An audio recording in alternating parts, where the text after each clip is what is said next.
Alright, so what we're going to do here is go over this boat. It's Spira International design.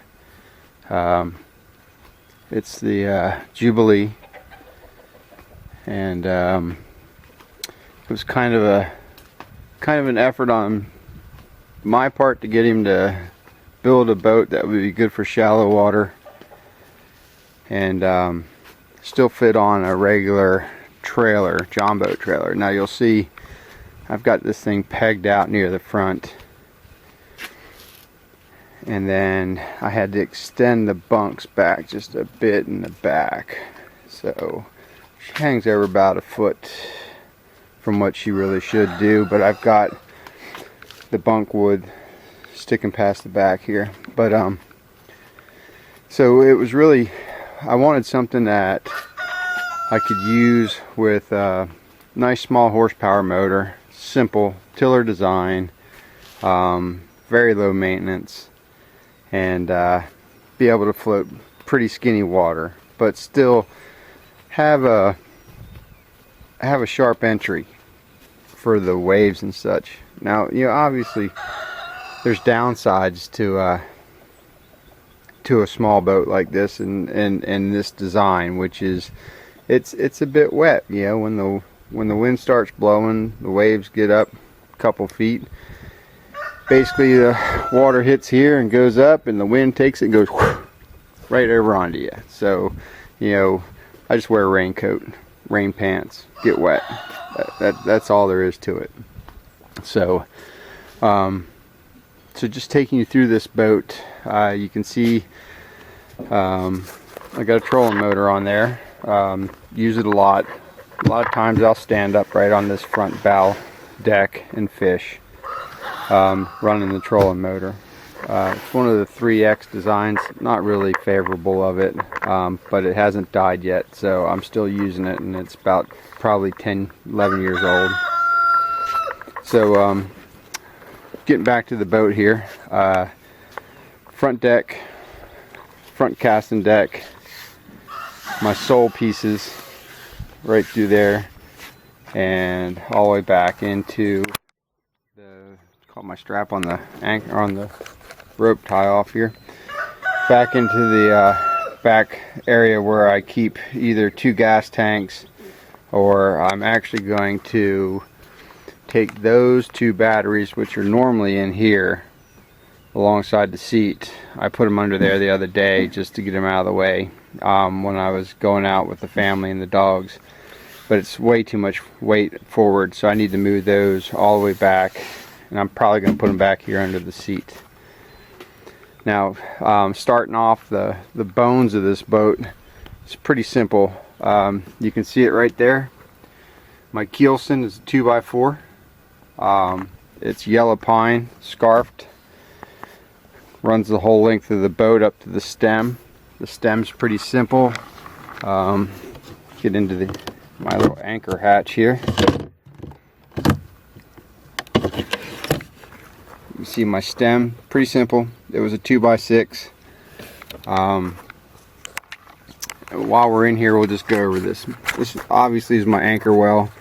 The nose cone, you can see, this is all poured solid with foam. This is just a rubber mat. Threw down over top of the foam. And yeah, I've got 2 anchors in here, 2 anchor ropes, both over 100 foot long. This is kind of where this is dedicated for that. Yeah, they just come out of the well itself, and I can throw that down. It's pretty simple.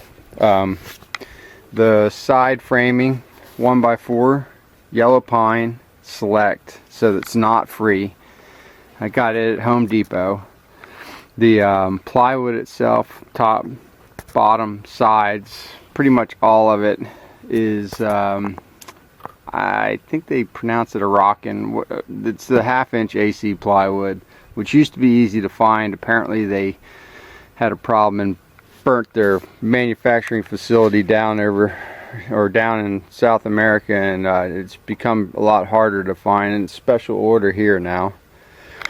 So so it's gonna you know, I bought, when I did this boat, it was like 22 bucks a sheet. It was pretty cheap, and I've got a piece that I left out in the weather for, oh, I don't know, 2-3 years as a test sample, and I should get that and go over that as a little segment, and I probably will. I like simplicity. My last boat, I had a sealed sole. I was worried about having rot develop underneath it. So when I did this boat, I did not seal it. I left it open so I could have airflow. If you see here, or you can hear it because I pushed it under, I've got pink foam underneath each bay floating around. And it's nothing fancy, it's just, it's functional.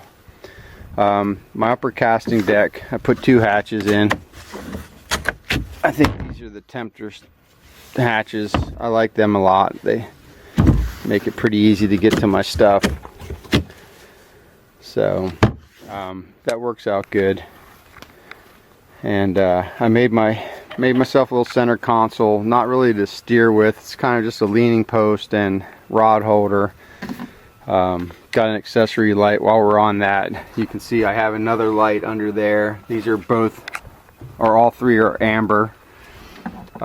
It's kind of my nighttime deck lighting so I don't trip over stuff. They're in amber. I really like that combination, shining down on the deck and being yellow.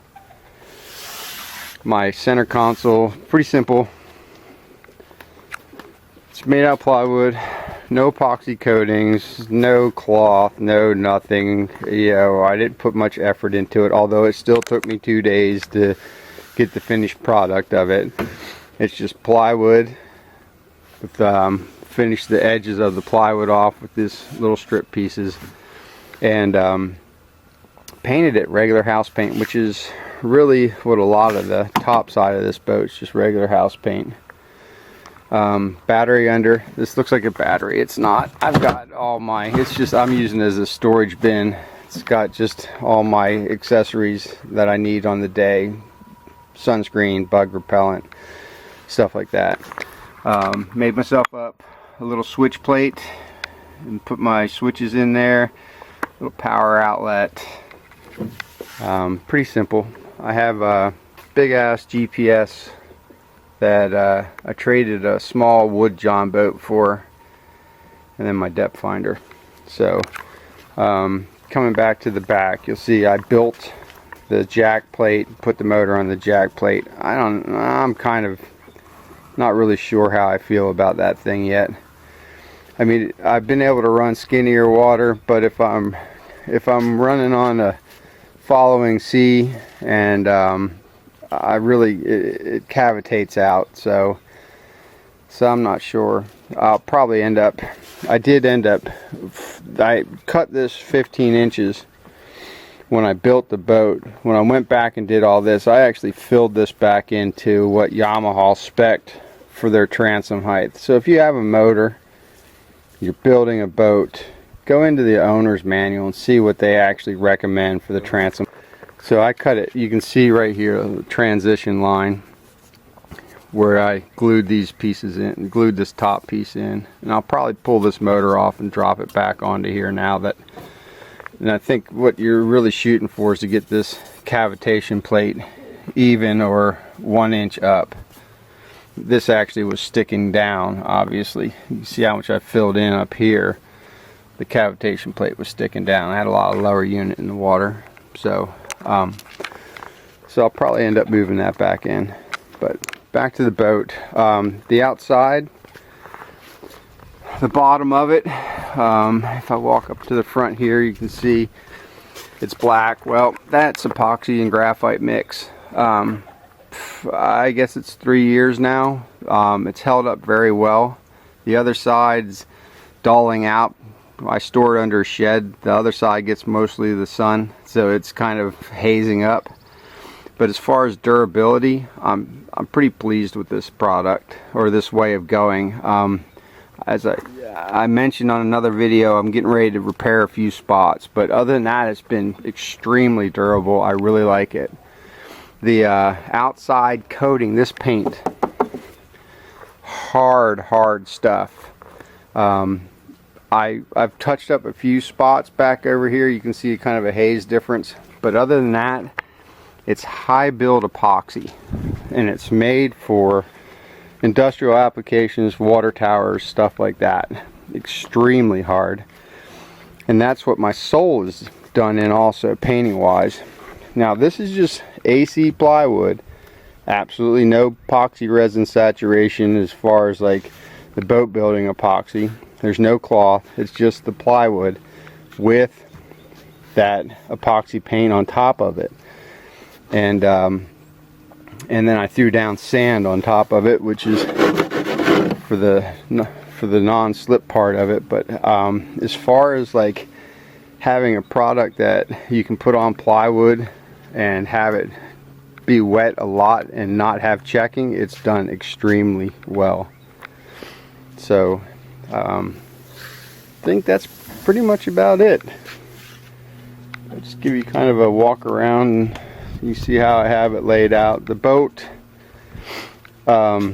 with just me in it, you know, with the 25, I run around, I don't know, 23, 25 miles an hour. I mean, honestly, with 2 people, your gear, and the dogs, I pretty much know that I'll be cruising this thing at around a little over half throttle. Good cruising speed for gas and all. I'm running about 15, 17 miles an hour. So it's pretty efficient. Gets up real fast, real easy on plane, and does a good job.